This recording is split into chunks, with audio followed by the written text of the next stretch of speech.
ನಮಸ್ಕಾರ ಪ್ರಿಯ ವೀಕ್ಷಕರೇ, ನಮ್ಮ ಕರ್ನಾಟಕ ಟ್ರೇಡಿಂಗ್ ಹಬ್ ಕಮ್ಯುನಿಟಿಯಲ್ಲಿ ಮತ್ತೊಂದು ಮಹತ್ವಪೂರ್ಣ ವಿಡಿಯೋಗೆ ಸ್ವಾಗತ. ಇಂದು ನಾವು ಟ್ರೇಡಿಂಗಿಗಾಗಿ ಅತಿ ಮುಖ್ಯವಾದ ಕೆಲವು ತಮ್ಮ ರೂಲ್ಸ್ಗಳ ಬಗ್ಗೆ ಚರ್ಚೆ ಮಾಡೋಣ. ಈ ನಿಯಮಗಳನ್ನ ಪಾಲಿಸಿ ನೀವು ಟ್ರೇಡಿಂಗ್ನಲ್ಲಿ ನಿಮಗೆ ಬೇಕಾದ ಯಶಸ್ಸು ಸಾಧಿಸಬಹುದು. ಆದ್ದರಿಂದ ವಿಡಿಯೋವನ್ನು ಪೂರ್ಣವಾಗಿ ನೋಡಿ, ಇವುಗಳು ನಿಮ್ಮ ಟ್ರೇಡಿಂಗ್ ಜರ್ನಿಯನ್ನೇ ಬದಲಾಯಿಸಬಹುದು. ಮೊದಲನೇದಾಗಿ ಟೈಮಿಂಗ್ಸ್. ನೀವು ನಿಮ್ಮ ಟ್ರೇಡಿಂಗ್ ಟೈಮ್ ಅನ್ನ ಫಿಕ್ಸ್ ಮಾಡ್ಕೋಬೇಕು. ಆ ಸಮಯದಲ್ಲಿ ಮಾತ್ರ ಟ್ರೇಡಿಂಗ್ ಮಾಡಿ. ಅದನ್ನ ನಿಮ್ಮ ಟ್ರೇಡಿಂಗ್ ಸೆಷನ್ ಅಂತಾನೂ ಕರಿಬಹುದು. ಇದು ಬಹಳ ಮುಖ್ಯ. ಉದಾಹರಣೆಗೆ, ನೀವು ವರ್ಕಿಂಗ್ ಪ್ರೊಫೆಷನಲ್ ಆಗಿದ್ರೆ ಇಂಟ್ರಾಡೇ ಮಾಡೋದು ಕಷ್ಟ ಆಗಬಹುದು, ಅಥವಾ ಡೈಲಿ ಜಸ್ಟ್ 2 hours ಟೈಮ್ ಕೊಡಬಹುದು ಅನ್ನೋದಾದ್ರೆ ಸೆಕೆಂಡ್ ಆಫ್ ಟ್ರೇಡಿಂಗ್ ಟೈಮ್ ನಿಮ್ಗೆ ಒಳ್ಳೆಯದು. ಮಧ್ಯಾಹ್ನ 1 ರಿಂದ 3 ಗಂಟೆ ತನಕ ನೀವು ನಿಮ್ಮ ಟ್ರೇಡಿಂಗ್ ಮಾಡಬಹುದು. ಇದರಿಂದ ಬೆಳಗಿನ ತೀಟಾ ಬ್ಲೀಡ್ ಇಂದ ಕೂಡ ನೀವು ಬಚಾವಾಗ್ತೀರಾ. ನಿಮಗೆ ಅನುಕೂಲ ಆಗುವಂತ ಟೈಮ್ ಯಾವುದಾದ್ರೂ ಆಗಿರ್ಲಿ, ಆದ್ರೆ ಆ ಟೈಮಲ್ಲಿ ಮಾತ್ರ ಟ್ರೇಡ್ ಮಾಡುವ ಅಭ್ಯಾಸ ಮಸ್ಟ್ ಅಂಡ್ ಶುಡ್. ಇನ್ನು ಟ್ರೇಡ್ ಮಾಡೋ ಟೈಮಲ್ಲಿ ಫೋಮೋ ಅಂದ್ರೆ ಫಿಯರ್ ಆಫ್ ಮಿಸ್ಸಿಂಗ್ ಔಟ್ ಭಾವನೆಗಳನ್ನ ಕಂಪ್ಲೀಟ್ ಆಗಿ ಬಿಟ್ಟಾಕ್ಬೇಕು. ಮಾರ್ಕೆಟ್ ಎಲ್ಲೂ ಹೋಗೋದಿಲ್ಲ, ಪ್ರತಿ ಸಲ ಟ್ರೇಡಿಂಗ್ ಆಪರ್ಚುನಿಟಿಗಳನ್ನ ಕೊಡ್ತಾನೆ ಇರುತ್ತೆ. ನಿಮ್ಮ ಟ್ರೇಡಿಂಗ್ ಸೆಷನ್ ಲಾಗಿನ್ ಆಗ್ತೀರಾ, ಚಾರ್ಟ್ ನೋಡಿದ್ರೆ ಸ್ವಲ್ಪ ಹೊತ್ತಿಗೆ ಮುಂಚೆ ತಾನೇ ಮಾರ್ಕೆಟ್ ಒಳ್ಳೆ ಮೂವ್ ಆಗ್ಬಿಟ್ಟಿರುತ್ತೆ. ಈ ಸಮಯದಲ್ಲಿ ಅರ್ಜೆಂಟ್ ಆಗಿ ಟ್ರೇಡ್ ತಗೊಳ್ಳೋದು, ಅಥವಾ ನಿಮ್ಮ ಟ್ರೇಡಿಂಗ್ ಟೈಮ್ ಮುಗಿದ್ಮೇಲೂ ಯಾವ್ದಾದ್ರು ಟ್ರೇಡ್ ಸಿಗುತ್ತೇನೋ ಅಂತ ವೆಯ್ಟ್ ಮಾಡೋದು, ಇವೆಲ್ಲ ನಿಮ್ಮ ಪೂರ್ತಿ ಬಂಡವಾಳವನ್ನ ಕಳ್ಕೊಳ್ಳೋ ದಾರಿಗಳು ಅಷ್ಟೇ. ನಿಮ್ಮ ಪ್ರತಿ ಟ್ರೇಡಿಂಗ್ ಸೆಷನ್ ಅಲ್ಲಿ ಟ್ರೇಡ್ ತಗೊಳ್ಳೇಬೇಕು ಅನ್ನುವ ಹಠ, ಅಥವಾ ಟ್ರೇಡ್ ತಗೊಂಡ್ಮೇಲೆ ಅದರಲ್ಲಿ ಲಾಭ ಮಾಡಲೇಬೇಕು, ಮತ್ತೆ ಲಾಸ್ ಏನಾದರೂ ಆದ್ರೆ ಅದನ್ನ ಅವತ್ತೇ ರಿಕವರ್ ಮಾಡೋವರೆಗೂ ಟ್ರೇಡ್ ಮಾಡ್ತಾನೆ ಇರೋದು, ಈ ರೀತಿಯ ಮನಸ್ಥಿತಿ ಎಲ್ಲ ಹೊಸಬರಿಗೂ ಬಂದೇ ಬರುತ್ತೆ. ಆದ್ರೆ ಇದನ್ನ ದಾಟಿದ್ರೆ ಮಾತ್ರ ಟ್ರೇಡಿಂಗ್ ನಲ್ಲಿ ಸಕ್ಸಸ್ ಸಾಧ್ಯ. ಇಲ್ಲ ಅಂದ್ರೆ ಟ್ರೇಡಿಂಗ್ ಸವಾಸಕ್ಕೆ ಬರದೇ ಇರೋದೇ ಒಳ್ಳೇದು, ಗ್ಯಾರಂಟಿ ಹೊಗೆನೆ. ಎರಡನೇ ನಮ್ಮ ರೂಲ್, ಸ್ಟಾಪ್ ಲಾಸ್. ಎಲ್ಲ ಸಕ್ಸಸ್ಫುಲ್ ಟ್ರೇಡರ್ಸ್ಗಳ ಮನೆ ದೇವರು ಸ್ಟಾಪ್ ಲಾಸ್. ಇದಿಲ್ಲದೆ ಯಾವ ಟ್ರೇಡಿಂಗ್ ಕೂಡ ಮಾಡೋ ಹಾಗಿಲ್ಲ. ಈಗಾಗಲೇ stop loss, trailing stop loss ಬಗ್ಗೆ ನಮ್ಮ ಹಿಂದಿನ ಸಂಚಿಕೆಯಲ್ಲಿ ನೋಡಿದ್ದೀವಿ. ನಿಮ್ಮ ರಿಸ್ಕ್ ಕೆಪಾಸಿಟಿ ಅನುಸಾರವಾಗಿ ನಿಮ್ಮ ಸ್ಟಾಪ್ ಲಾಸ್ ಅನ್ನ ನಿರ್ಧಾರ ಮಾಡಿಯೇ ಟ್ರೇಡ್ಗಳನ್ನ ಮಾಡಬೇಕು. ಸ್ಟಾಪ್ ಲಾಸ್ ವಿಚಾರದಲ್ಲಿ ಯಾವುದೇ ರೀತಿಯ ಸಂಧಾನ ಅಥವಾ ಅಡ್ಜಸ್ಟ್ಮೆಂಟ್ಗೆ ಅವಕಾಶ ಇರಲೇಬಾರದು. ನಿಮ್ಮ ಸ್ಟಾಪ್ ಲಾಸ್ನ recent swings high or lows ಆದರೂ ಇಡಬಹುದು, ಕರ್ನಾಟಕ ಟ್ರೇಡಿಂಗ್ ಹಬ್ನಲ್ಲಿ ಅನಾಲಿಸಿಸ್ ಮಾಡಿ ಹೇಳುವಂತಹ ಲೆವೆಲ್ಸ್ ಆದರೂ ಇಡಬಹುದು, ಅಥವಾ ನಿಮ್ಮ ಪ್ರತಿ ಟ್ರೇಡ್ನ ರಿಸ್ಕ್ ಕೆಪಾಸಿಟಿ ಪ್ರಕಾರನಾದರೂ ಕೂಡ ಇಡಬಹುದು. ಒಟ್ನಲ್ಲಿ ಇನ್ ಜನರಲ್ಲು ಕರ್ನಾಟಕ ಟ್ರೇಡಿಂಗ್ ಹಬ್ ನಿಮಗೆ ಸಜೆಸ್ಟ್ ಮಾಡೋದೇನಪ್ಪ ಅಂದ್ರೆ, ನಿಮ್ಮ ಕ್ಯಾಪಿಟಲ್ ಎಷ್ಟಾದರೂ ಇರಲಿ, ಆದ್ರೆ ಒಂದು ದಿನದ ಟ್ರೇಡಿಂಗ್ನಲ್ಲಿ ನಿಮ್ಮ ಬಂಡವಾಳದ 2 ರಿಂದ 4% ಮೇಲೆ ದುಡ್ಡನ್ನ ಕಳಿಬೇಡಿ. ಇದರರ್ಥ ನಿಮ್ಮ ಕ್ಯಾಪಿಟಲ್ 10,000 ರೂಪಾಯಿಗಳಿದ್ರೆ ಒಂದು ದಿನದಲ್ಲಿ 400 ರೂಪಾಯಿಗಿಂತ ಹೆಚ್ಚಿನ ಲಾಸ್ ಬೇಡ.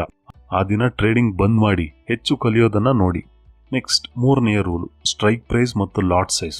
ನೀವು ಟ್ರೇಡ್ ಮಾಡುವಾಗ ಅಟ್ ದ ಮನಿ ಅಥವಾ ಯಾವುದಾದ್ರೂ ಇನ್ ದ ಮನಿ ಸ್ಟ್ರೈಕ್ ಪ್ರೈಸ್ಗಳನ್ನ ಆಯ್ಕೆ ಮಾಡಿ. ಔಟ್ ಆಫ್ ದ ಮನಿ ಪ್ರೈಸ್ಗಳನ್ನ ಆಪ್ಷನ್ ಸೆಲ್ಲರ್ಸು ಹೆಡ್ಜಿಂಗ್ಗಳಿಗಾಗಿ ಬಳಸ್ತಾರೆ ಅಷ್ಟೇ. Out of the money options buying ನಿಮಗೆ ಲಾಸ್ ತಂದು ಕೊಡೋದೇ ಹೆಚ್ಚು. ಯಾಕೆ ಹೇಳಿ, ನೆನ್ಪಿದ್ಯಾ? ಹೌದು, delta and other Greeks are the reason. Out of the money ಆಪ್ಷನ್ಸ್ಗಳ ಪ್ರೀಮಿಯಂ ನಿಮಗೆ ಕಡಿಮೆ ಅನ್ಸಿದ್ರು ಕೂಡ ಅವುಗಳಲ್ಲಿ ಲಾಭ ಮಾಡೋದಕ್ಕೆ ಮಾರ್ಕೆಟ್ ತುಂಬಾ ಕಡಿಮೆ ಸಮಯದಲ್ಲಿ ಹೆಚ್ಚು ಮೂವ್ ಮಾಡಬೇಕಿರುತ್ತೆ. ಆದ್ರೆ ಇನ್ ದ ಮನಿ ಆಪ್ಷನ್ಸ್ ಪ್ರೀಮಿಯಂ ಜಾಸ್ತಿ ಇದ್ರೂ ಕೂಡ ಮಾರ್ಕೆಟ್ನ ಸಣ್ಣ ಮೂವ್ಮೆಂಟ್ಗೂ ರಿಯಾಕ್ಟ್ ಆಗೋದ್ರಿಂದ ನೀವು ಬೇಗ ಟ್ರೇಡ್ ಎಂಟ್ರಿ ಎಕ್ಸಿಟ್ ಮಾಡೋದಕ್ಕೆ ಅನುಕೂಲವಾಗಿರುತ್ತೆ. ಇನ್ನು ಲಾಟ್ ಸೈಜ್ ವಿಚಾರಕ್ಕೆ ಬಂದ್ರೆ, ನಿಮ್ಮ ಕ್ಯಾಪಿಟಲ್ನ 10 ರಿಂದ 30% ಸರಿದೂಗುವಂತ ಲಾಟ್ ಸೈಜ್ ನಲ್ಲಿ ಒಂದು ಟ್ರೇಡ್ ಮಾಡೋದು ಒಳ್ಳೆ ಅಭ್ಯಾಸ. ನೀವು ಟ್ರೇಡಿಂಗ್ಗೆ ಹೊಸಬರಾಗಿದ್ರೆ ಖಂಡಿತ 2 ತಿಂಗಳು ನೀವು ಒಂದೇ ಲಾಟ್ ಸೈಜ್ ನಲ್ಲಿ ಟ್ರೇಡ್ ಮಾಡಬೇಕು. ಹೊಸಬರಾಗಿರ್ಲಿ ಹಳಬರಾಗಿರ್ಲಿ, ಲಾಟ್ ಸೈಜ್ ಆದಷ್ಟು ಕನ್ಸಿಸ್ಟೆನ್ಸ್ ಆಗಿ ಸೇಮ್ ಮೇಂಟೈನ್ ಮಾಡಬೇಕು. ಪ್ರತಿ ಟ್ರೇಡ್ ನಲ್ಲಿ ಚೇಂಜ್ ಮಾಡ್ತಾ ಹೋಗಬಾರ್ದು. ನಿಮ್ಮ ಕ್ಯಾಪಿಟಲ್ ವೆಯ್ಟೇಜ್ ಚೇಂಜ್ ಆದಲ್ಲಿ ಮಾತ್ರ ಅದರ ಪ್ರಕಾರ ನಿಮ್ಮ ಟ್ರೇಡಿಂಗ್ ಲಾಟ್ ಸೈಜ್ ಚೇಂಜ್ ಮಾಡೋದು ಉತ್ತಮ. ಮುಂದೆ 4ನೆಯ ರೂಲ್, ಪ್ರಾಫಿಟ್ ಬುಕಿಂಗ್. ಯಾವುದೇ ರೀತಿಯಲ್ಲೂ ನಿಮ್ಮ ಪ್ರಾಫಿಟ್ಗಳನ್ನ ಕಳೆದುಕೊಳ್ಬೇಡಿ. ಮಾರ್ಕೆಟ್ ಯಾವ ಸಮಯದಲ್ಲಿ ಹೇಗ್ ಬೇಕಾದ್ರೂ ಮೂವ್ ಆಗಬಹುದು ಅನ್ನೋ ವಿಚಾರ ಎಲ್ರಿಗೂ ಗೊತ್ತಿರೋ ವಿಷಯ. ಹಾಗಾಗಿ ನಿಮ್ಮ ಟಾರ್ಗೆಟ್ ರೀಚ್ ಆದ್ರೆ ತಕ್ಷಣ ಆ ಟ್ರೇಡ್ ನಿಂದ ಎಕ್ಸಿಟ್ ಆಗಿ. ಸಾಮಾನ್ಯವಾಗಿ ಟಾರ್ಗೆಟ್ ರೀಚ್ ಆಗುವುದಕ್ಕೂ 5 to 10 ಪಾಯಿಂಟ್ಸ್ ಮುಂಚೆನೆ ಬುಕ್ ಮಾಡೋದು ಇನ್ನೂ ಒಳ್ಳೆಯದು. ಪ್ರಾಫಿಟ್ ಆಗ್ತಾ ಇರುವ ಟ್ರೇಡ್ ಅಥವಾ ಟಾರ್ಗೆಟ್ ರೀಚ್ ಆದ್ಮೇಲೂ ನಿಮಗೆ ಟ್ರೇಡ್ ಹೋಲ್ಡ್ ಮಾಡುವ ಮನಸ್ಸಿದ್ರೆ ಟ್ರೈಲಿಂಗ್ ಸ್ಟಾಪ್ ಲಾಸ್ ಮೂಲಕ ನೀವು ಹಿಡಿದಿಟ್ಕೋಬಹುದು. ಈಗಾಗಲೇ ನಾವು ಟ್ರೈಲಿಂಗ್ ಸ್ಟಾಪ್ ಲಾಸ್ ಬಗ್ಗೆ ಹಿಂದಿನ ಎಪಿಸೋಡ್ಗಳಲ್ಲಿ ಚರ್ಚೆ ಮಾಡಿದೀವಿ. ಸೊ ಸುನಾಮಿ ಬಂದ್ರೂ ಕೂಡ ನೀವು ಸ್ಟಾಪ್ ಲಾಸ್ ಇಲ್ಲದೆ ಟ್ರೇಡ್ ಮಾಡಬಾರದು. ಲಾಸ್ ಮೇಕಿಂಗ್ ಟ್ರೇಡ್ಸ್ನ ನಿಮ್ಮ ಸ್ಟಾಪ್ ಲಾಸ್ ಪ್ರಕಾರ ಕಟ್ ಮಾಡಲೇಬೇಕು. ಹಾಗೇನೆ ಪ್ರಾಫಿಟ್ ಮೇಕಿಂಗ್ ಟ್ರೇಡ್ಸ್ನ ಟ್ರೈಲಿಂಗ್ ಸ್ಟಾಪ್ ಲಾಸ್ನಿಂದ ಹಿಡಿಬೇಕು. ಆದ್ರೆ 90% ಜನ ಇದಕ್ಕೆ ಉಲ್ಟಾನೇ ಮಾಡೋದು. ಹೌದು, ಲಾಸ್ ಮೇಕಿಂಗ್ ಟ್ರೇಡ್ಸ್ ನಲ್ಲಿ ಮಾರ್ಕೆಟ್ ವಾಪಸ್ ಬರುತ್ತೆ ಅಂತ ಸ್ಟಾಪ್ ಲಾಸ್ ಇಡೋದೇ ಇಲ್ಲ, ಅಥವಾ ಸ್ಟಾಪ್ ಲಾಸ್ ಇದ್ರೂ ಅದನ್ನ ಜಾಸ್ತಿ ಮಾಡ್ತಾ ಪೂರ್ತಿ ಕ್ಯಾಪಿಟಲ್ ಕಳ್ಕೋತಾರೆ. ಇಲ್ಲಿ ಹೋಪ್ ಜಾಸ್ತಿಯಾಗಿ ಲಾಸ್ ಮಾಡ್ಕೊಳ್ಳೋದು. ಮತ್ತೆ ಅದೇ ಜನ ಪ್ರಾಫಿಟ್ ಮೇಕಿಂಗ್ ಟ್ರೇಡ್ ನಲ್ಲಿದ್ರೆ ಸ್ವಲ್ಪ ಪ್ರಾಫಿಟ್ ಬಂದ ತಕ್ಷಣ ಎಕ್ಸಿಟ್ ಮಾಡಿರ್ತಾರೆ. ಆದ್ರೆ ಆ ಟ್ರೇಡ್ ನ ಹೋಲ್ಡ್ ಮಾಡಿದ್ರೆ ಅದು ದೊಡ್ಡ ಪ್ರಾಫಿಟ್ ಆಗಿ ಬದಲಾಗ್ತಿರುತ್ತೆ. ಇದನ್ನ ಲೇಟ್ ಆಗಿ ರಿಲೈಸ್ ಮಾಡ್ಕೋತಾರೆ. ಇಲ್ಲಿ ಫಿಯರ್ ಜಾಸ್ತಿಯಾಗಿ ಲಾಸ್ ಮಾಡ್ಕೊಳ್ಳೋದು. ನಿಮ್ಗೀಗ ಈ ಮಾಹಿತಿ ಸಿಕ್ಕಿರೋದ್ರಿಂದ ಆ 90% ಜನಗಳಲ್ಲಿ ನೀವ್ಯಾರು ಸೇರಲ್ಲ ಅಂತ ಅನ್ಕೊಳ್ತಾ, ಕೊನೆಯದಾಗಿ ನಮ್ಮ 5ನೇ ಥಂಬ್ ರೂಲ್, ಡೈವರ್ಸಿಫೈಡ್ ಇನ್ವೆಸ್ಟ್ಮೆಂಟ್. ನೀವು ಆಪ್ಷನ್ ಟ್ರೇಡಿಂಗ್ ನಲ್ಲಿ ಮಾಡುವ ಲಾಭಗಳನ್ನ ಬೇರೆ ಹೂಡಿಕೆಗಳಲ್ಲಿ ತೊಡಗಿಸಿ. ಉದಾಹರಣೆಗೆ ಸ್ಟೇಬಲ್ ಇನ್ವೆಸ್ಟ್ಮೆಂಟ್ಗಳಾದ ನಿಫ್ಟಿ ಬೀಸ್, ಮ್ಯೂಚುವಲ್ ಫಂಡ್ಸ್, SIPs ಹೀಗೆ ಡೈವರ್ಸಿಫೈಡ್ ಇನ್ವೆಸ್ಟ್ಮೆಂಟ್ ಮಾಡೋದಕ್ಕೆ ನಿಮ್ಮ ಫೈನಾನ್ಷಿಯಲ್ ಅಡ್ವೈಸರ್ ಜೊತೆ ಚರ್ಚೆ ಮಾಡಿ ಮುಂದುವರಿಬಹುದು. ಹೌದು, ಎಲ್ಲ ಸಕ್ಸಸ್ಫುಲ್ ಟ್ರೇಡರ್ಸ್ಗಳ ಸೀಕ್ರೆಟ್ ಇದು. ಬಂದ ಲಾಭವನ್ನ ಮತ್ತೆ ಟ್ರೇಡಿಂಗಿಗೆ ಉಪಯೋಗಿಸದೇ ಇರೋದೇ ಒಳ್ಳೆಯದು. ಕಾರಣ ಏನಂದ್ರೆ, ಬಂದ ಲಾಭ ನಿಮ್ಮ ಕ್ಯಾಪಿಟಲ್ ಸೈಜ್ ಜಾಸ್ತಿ ಕಾಣಿಸುವ ರೀತಿ ಮಾಡುತ್ತೆ. ಆಗ ನೀವು ನಿಮ್ಮ ಡಿಸಿಪ್ಲಿನ್ ಬಿಟ್ಟು ಅನಗತ್ಯ ರಿಸ್ಕ್ ಹಾಗೂ ಟ್ರೇಡ್ಗಳನ್ನ ಮಾಡೋದ್ರಿಂದ ಬಂದ ಲಾಭವನ್ನ ಬೆಟ್ಟಿಂಗ್ ಆಡಿ ಕಳೆದ ಹಾಗೆ ಆಗುತ್ತೆ. ಹೀಗೆ ಕಟ್ಟುನಿಟ್ಟಾಗಿ ಕರ್ನಾಟಕ ಟ್ರೇಡಿಂಗ್ ಹಬ್ ಕಮ್ಯುನಿಟಿಯ ನಿಯಮಗಳನ್ನ ಪಾಲಿಸಿದ್ರೆ ನೀವು ಯಶಸ್ವಿ ಟ್ರೇಡರ್ ಆಗಬಹುದು.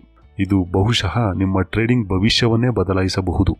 ಈ ಸೀರೀಸ್ ನಲ್ಲಿ ಬರುವ ಎಲ್ಲಾ ವಿಡಿಯೋಗಳು ಟ್ರೇಡಿಂಗ್ ನ ಹೊಸದಾಗಿ ಶುರು ಮಾಡಬೇಕು ಅನ್ನೋರಿಗೆ ಅನುಕೂಲ ಆಗಲಿ ಅನ್ನೋ ಉದ್ದೇಶದಿಂದ ಅತಿ ಬೇಸಿಕ್ಸ್ ಮಾತ್ರ ಹೇಳಲಾಗಿದೆ. ಎಲ್ಲವೂ ಇಲ್ಲೇ ಗೊತ್ತಾಗುತ್ತೆ ಅನ್ಕೋಬೇಡಿ. What we know is drop, what we don't know is an ocean ಅನ್ನುವ ಮನಸ್ಥಿತಿ ಯಾವಾಗಲೂ ಇರಲಿ. ನಿಮ್ಮ ಟ್ರೇಡಿಂಗ್ ಜರ್ನಿಗೆ ಒಳ್ಳೆಯದಾಗಲಿ. ಜೊತೆಗೆ ನಿಮ್ಮಲ್ಲಿ ಯಾರಾದ್ರೂ ನನಗೆ ಎಲ್ಲ ಗೊತ್ತು ಅನ್ನೋರು ಅಥವಾ ಇರೋದ್ರಲ್ಲಿ ತಪ್ಪು ಹುಡುಕೋ ಅತಿ ಬುದ್ಧಿವಂತರು ಇದ್ರೆ ನಿಮಗೂ ಒಳ್ಳೆಯದಾಗಲಿ ಅಂತ ಹೇಳ್ತಾ, ಇನ್ನಷ್ಟು ಅನೇಕ ಇಂಟ್ರೆಸ್ಟಿಂಗ್ ವಿಡಿಯೋಗಳಿಗಾಗಿ ನಮ್ಮ ಚಾನಲ್ ಅನ್ನು ಸಬ್ಸ್ಕ್ರೈಬ್ ಮಾಡಿ. ನಿಮ್ಮ ಈ ದಿನ ಹಾಗೂ ನಿಮ್ಮ ಮುಂದಿನ ಟ್ರೇಡಿಂಗ್ ಪಯಣ ಸೊಗಸಾಗಿರಲಿ ಎಂದು ಹಾರೈಸುತ್ತೇವೆ. ಧನ್ಯವಾದಗಳು.